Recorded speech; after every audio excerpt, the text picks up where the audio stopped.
Hola, ¿qué tal? Muy buenas noches. Mi nombre es Jaime Chincha y en el Perú de hoy nada está dicho.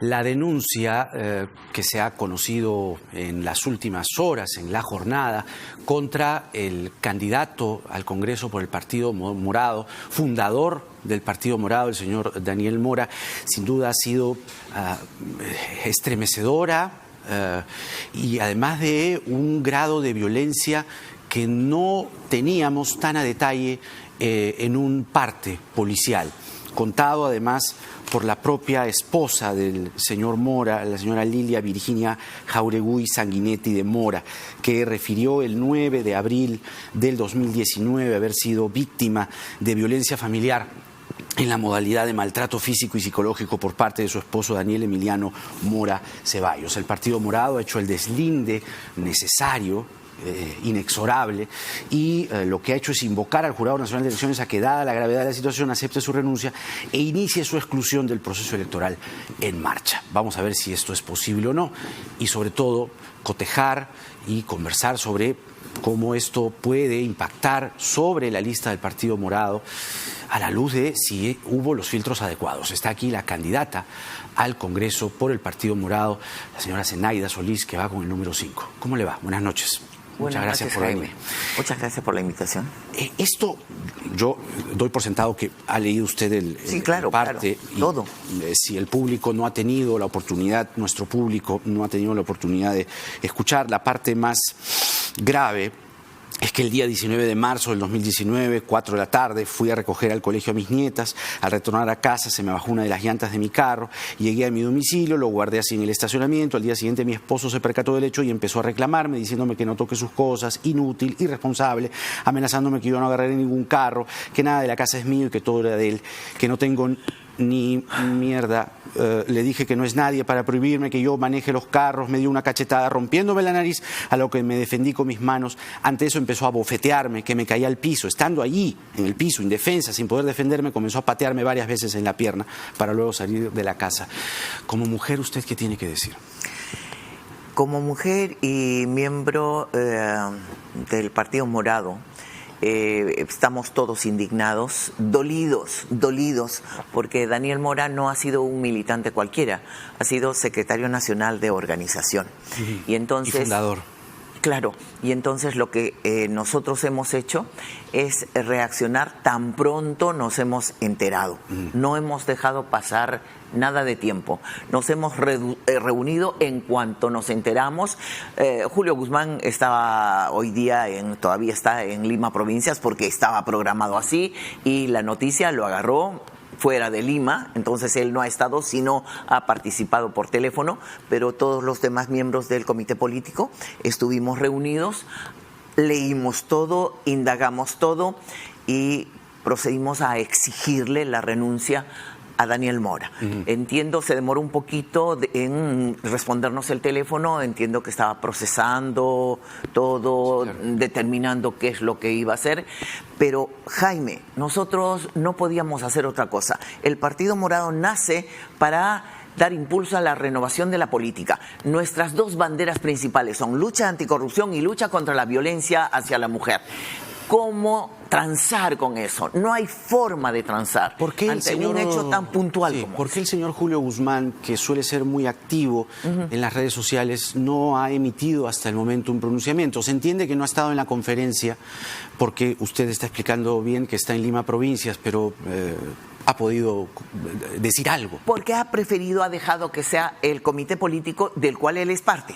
Él es miembro del comité político, preside el comité político. Entonces, ese comunicado lo involucra definitivamente. Directamente, partido político, siendo él la cabeza. Ahora, por ejemplo, no hay forma de dudar de Julio Guzmán, porque Julio Guzmán expresaba en todo momento, en toda circunstancia, su apego al respeto hacia la mujer. Claro, pero pronunciarse en este momento es importante, ¿no? Mujeres. Sí, sin duda, pero no le han dicho, no le han pedido, oiga, Julio, pronúnciese, diga algo. No, nosotros quedamos en que el pronunciamiento era institucional, que era del comité político. Ahora, el señor Mora dice que este es un episodio de discusión doméstica. ¿Cree usted que este es un mero episodio de discusión doméstica? No, no lo creemos así. No creemos que alguien que quiere ir al Parlamento a trabajar leyes para los peruanos, a representar a los peruanos, no puede tener comportamientos violentos. Creemos que el manejo de la ira tiene que hacerse de manera adecuada en alguien que pretende un cargo como ese. Y por eso es que hemos procedido con dolor, porque, como digo, Daniel Mora no es que se haya comportado mal en el partido, ha sido siempre ejemplar, siempre muy correcto, muy amigo, pero luego descubrimos un forado ahí en cuanto a su comportamiento familiar. Un delito, que un forado. Sí, es un delito. Yo antes lo había visto más bien como víctima. Vi una agresión de su hijo dura y dije, pues ahí hay un problema de violencia familiar. Ahora me doy cuenta que es un círculo completo de violencia que suele suceder, ¿no? Y que quizás sea reiterado. Inclusive. Hemos hecho consultas con fuentes del Jurado Nacional de Elecciones y con expertos en derecho electoral, y lo que nos dicen es que hay un impedimento para que Mora pueda renunciar. El cronograma electoral ya no permite la renuncia de los candidatos. De eso vamos a hablar en un momento, pero a tono con esto, ¿cuáles son los filtros en el Partido Morado? Más aún cuando el señor Mora conformaba el equipo fundador del partido y, como usted bien lo ha dicho, secretario nacional de organización, porque esto es un escándalo. ¿Cuáles son los filtros? Como parte del comité político, como secretario nacional de organización, estaba entre los que trabajan los filtros. Pues sí, parte. Entonces, pues sí, desgraciadamente. Ahora, por eso mismo, nuestra preocupación de reaccionar inmediatamente nos enteramos. Aquí no hay otorongo come torongo, aquí no hay vamos a investigar, dejemos que nos expliquen. No. Ya vimos suficiente. Inclusive hemos visto que la señora escribe y dice que fue un desgraciado momento, pero que sucede en todas las familias. Para nosotros no. Para nosotros eso no pasa. No pasa de ninguna manera, y por eso es que hemos tomado la decisión. Le decía que los plazos electorales son inamovibles. Sí. La ley 3673, que está a cargo del Jurado Nacional de Elecciones, y además, como esta es una elección extraordinaria, de acuerdo a un decreto, el jurado es el que tiene el marco legal del cronograma de estas elecciones. Hay una imposibilidad para renunciar. Cuando ustedes le piden al jurado que, dada la gravedad de la situación, acepte su renuncia e inicie su exclusión del proceso electoral en marcha, están yendo contra la ley electoral. Estamos pidiendo una excepción, ¿no? Una decisión excepcional, mejor dicho. Una excepción a la norma. Ajá, pero... Sería ir contra la ley. Una excepción, no es necesariamente ir contra la ley, ¿no? Desde nuestro punto de vista, la gravedad de los hechos amerita que estudien el caso, que vean la posibilidad de hacer esta excepción. Hay una imposibilidad de renunciar, por lo menos eso es lo que dice la ley. La única posibilidad, de acuerdo a las consultas que hemos hecho, es que si gana la elección, porque podría hacerlo, es muy probable que gane por los votos. Tiene el número 2. Que él no juramente al cargo. Correcto. Es lo único que puede pasar. Es decir, está en la voluntad de el señor Mora que no llegue al Congreso, porque si llega al Congreso, sabemos bien, ¿tiene esta denuncia? Cobra inmunidad. Bueno, pero es que el señor Mora ha renunciado. Es verdad. Al partido. Nosotros le hemos pedido la renuncia al partido, pero también a su candidatura. Entonces, no puede no ser coherente y si sale elegido de decir, pues me eligieron, yo... ¿Por qué en vez de pedirle no su renuncia, problema? por qué no lo expulsaron? Porque era más expeditivo eso, ¿no? Era el segundo plan. Pero el mensaje a la gente... Si es que se hubiera negado, nosotros dijimos, le pedimos la renuncia. Si se niega a renunciar, viene la expulsión. Y no se negó a renunciar. Renunció inmediatamente y renunció a la candidatura y al partido. Entonces, habiendo renunciado a la candidatura, nosotros creemos que si es que el Jurado Nacional de Elecciones no hace nada, Daniel Mora es elegido congresista, esa renuncia a la candidatura vale para que no proceda su juramentación. Claro, pero depende de él. Depende de él. No depende de la autoridad electoral per se, porque iría contra la ley electoral. Pero hasta donde yo entiendo, Daniel Mora es un hombre correcto en su comportamiento, por lo menos lo que yo he conocido. Tiene la desgracia de ceder ante la ira, me parece. No se olvide del delito. Inclusive nosotros en nuestras propuestas de trabajo de género, etcétera, estamos viendo la rehabilitación de hombres violentos que llegan a la comisaría denunciados por sus esposas y muchas veces no les hacen caso y los devuelven a la casa y las devuelven a ellas a seguir siendo apaleadas. Entonces, nos parece que allí hay un trabajo que hacer con el tratamiento de la ira. Entonces, eso por ejemplo, no sé, pues Daniel Mora tendría que haber entendido que tenía un problema y debió haberse sometido a un tratamiento terapéutico hace mucho tiempo, ¿no? ¿Cuál va a ser la responsabilidad que asuma el Partido Morado en el escenario que es probable que el señor Mora sale elegido? El jurado dice, oye, la ley, ya vencieron los plazos, tuvo que ser el 27 de diciembre, el último día. Hoy ya no se puede. El señor Mora sale elegido, dice, oiga, el voto popular, pasaron los meses, mucha agua pasó en el río y de pronto el señor jura. ¿Cuál va a ser la responsabilidad del Partido Morado? Haremos lo correspondiente, lo pertinente para que así no sea, porque nosotros estamos decididos a que este tipo de cosas no pasen. ¿Que nos olvidamos con los meses y ya pues no importa? No. Y otro de nuestras propuestas es desaparecer la inmunidad parlamentaria. ¿Podría invocarle usted al señor Mora que no jure esta noche? Pero podría decir, Daniel, no jures. Daniel, no puedes, en caso seas elegido como congresista, no podrías jurar. No podrías juramentar en nombre de ese comportamiento correcto que has tenido durante todo este tiempo, en nombre de que jamás nos hiciste saber que tenías un problema. Eso me duele profundamente. A todos nos duele, particularmente a mí, porque hubiéramos preferido que fueras sincero y dijeras, me acaba de ocurrir una desgracia. Fue en abril del 2019. Me ocurrió cuando hemos estado trabajando muchas cosas, claro, muy cercanamente. Les ha ocultado esto casi un año. Sí, eso me duele particularmente. Ya no quiero hablar a nombre del comité político, quiero hablar a mi nombre. Me duele puntualmente. Yo siempre lo vi como una persona muy correcta. Y desde esa corrección es que yo creo que Daniel Mora no juramentaría. Sería consecuente con esta renuncia que ha hecho y no juramentaría. Vamos a dejar el tema de Daniel Mora, creo que ha sido lo suficientemente claro y explícito el punto de vista que usted está mostrando esta noche.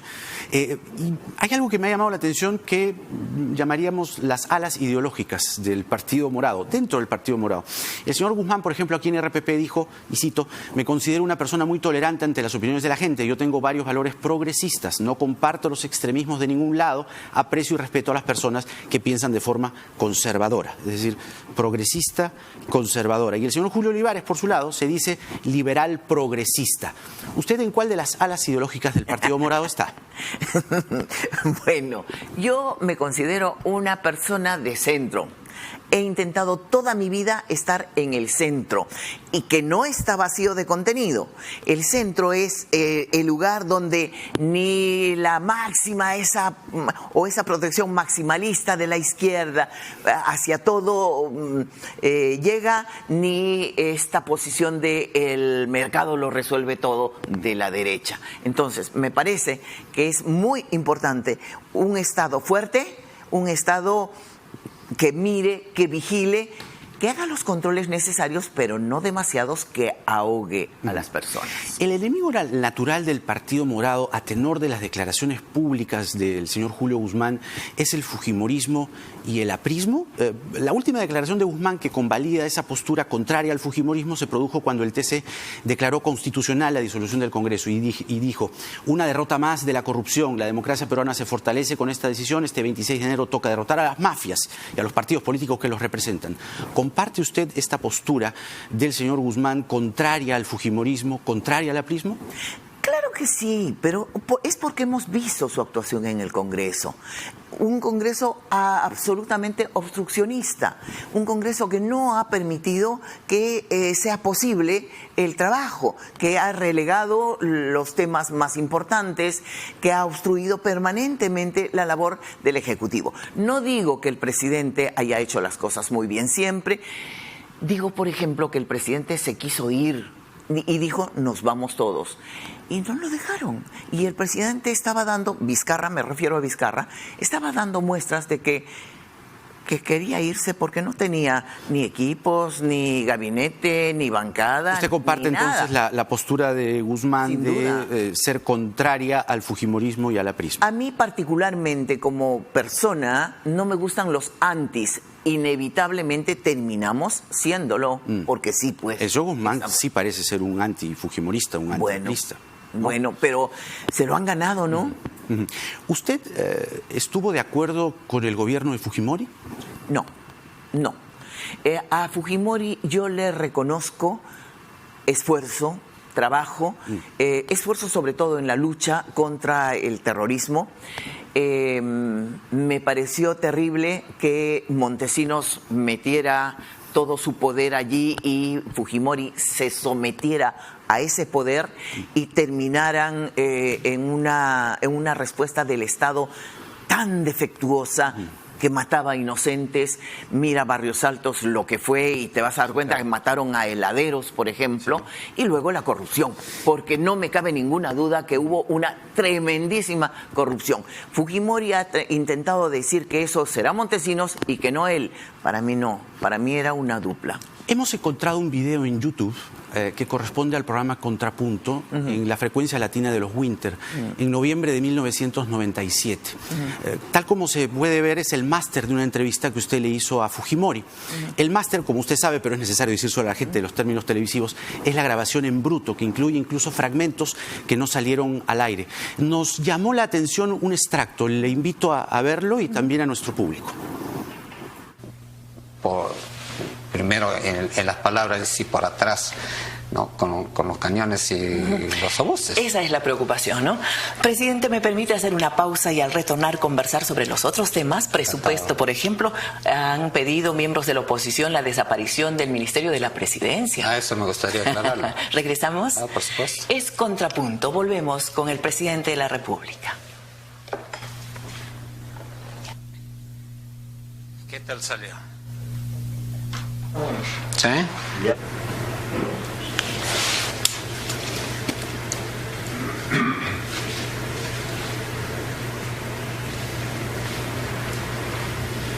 Estamos en Navidad. Tenemos el mismo texto. Ah, sí. Con razón que hablamos El mismo idioma. No lo había visto. ¿A qué se refiere usted cuando Fujimori y usted coinciden en la frase hablamos el mismo idioma? Tenemos el mismo texto, hablamos el mismo idioma. Ahí yo me enteré porque yo pasé muy poco tiempo en Frecuencia Latina, cuando me di cuenta de cómo era el trabajo, me retiré. Habrá sido, no sé, 3 o 4 meses. Bueno, me pedían que hiciera un texto sobre lo que iba a preguntar y sobre todo al presidente pormenorizado. Y ahí descubro que tenía el texto. ¿Y eso? O sea, que le habían pasado todo lo que yo escribí, se lo habían pasado, o sea que él sabía qué responder. ¿Qué pensó usted en ese momento? Bueno, que le había pasado el texto, pues, y por eso es que también me fui, ¿no? ¿Y continuó usted con la entrevista? ¿No Esa se entrevista, incomodó? sí, claro, era en vivo. Fue la única microondas de este palacio. Claro. Y yo me acuerdo mucho que Fujimori no quería hacerla, quería grabar. Y por el audífono me decían, Zenaida, convence al presidente que haga la microonda, convéncelo. Y yo estaba intentando convencerlo. Y bueno, lo que después me di cuenta es que tenía mi texto. Por rigor hemos revisado la entrevista completa y en el momento político en que se produjo esta entrevista, noviembre del 97, en el Perú de Fujimori ya se habían producido, como usted bien ha recordado, el autogolpe, la cantuta Barrios Altos, la ley cantuta, la ley de la reelección, la destitución de los magistrados del TC, la ley antirreferéndum, el espionaje telefónico, la denuncia del narco Vaticano contra Montesinos, el retiro de nacionalidad de Baruch Hipcher. Pero no le preguntó nada de eso a Fujimori. ¿Por qué? Por eso me fui. Porque me di cuenta que en ese canal no se podía preguntar. Y en el momento que usted pudo, estando en vivo, al aire, preguntándole a Fujimori, haciéndole preguntas a Fujimori, no le pudo mencionar, no pensó, no tuvo unos apuntes aparte para poder mencionarle, oiga, No. presidente, usted hizo un autogolpe, presidente, usted hizo cantuta, Barrios Altos. Me acabo de decir que me hacían escribir todo lo que iba a preguntar. Le daban un guión. No me daban un guión, me hacían escribir, ¿verdad? ¿Qué le vas a preguntar? Ya, y entonces eso iba. Y el Fujimori no aceptó para nada hablar sobre esos temas. Pero en ese momento usted no era crítica a Fujimori. Sí, siempre fue crítica, pero digamos que el 97, porque esa entrevista... Noviembre del 97, ¿no?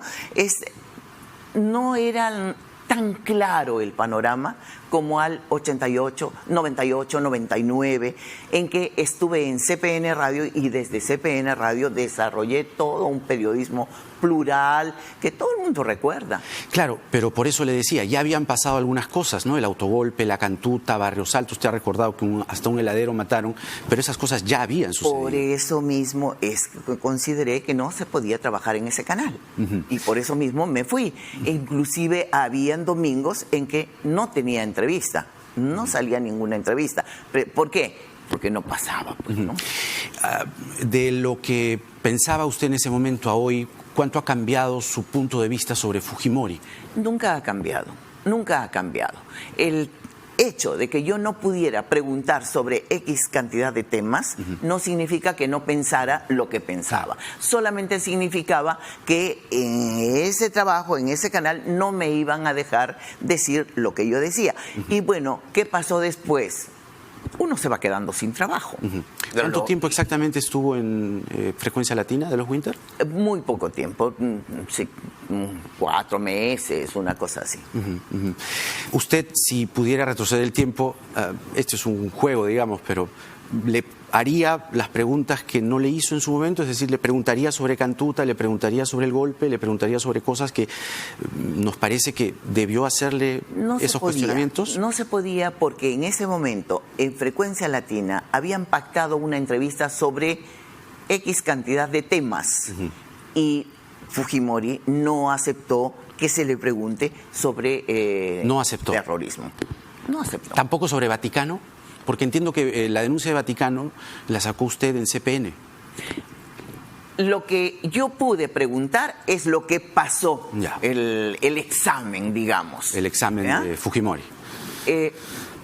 Quizás del mismo canal, porque hay una autocensura en ciertos canales muy fuerte. Ha habido, no me cabe ninguna duda que la siga habiendo. Entonces, esto sí, esto sí, esto sí, esto no, y así. Entonces uno descubre que allí no va a poder trabajar. Si no va a poder trabajar, se va. ¿Qué hice yo? Me fui. Me habían dado un carro inclusive y lo tuve que devolver. Ya está.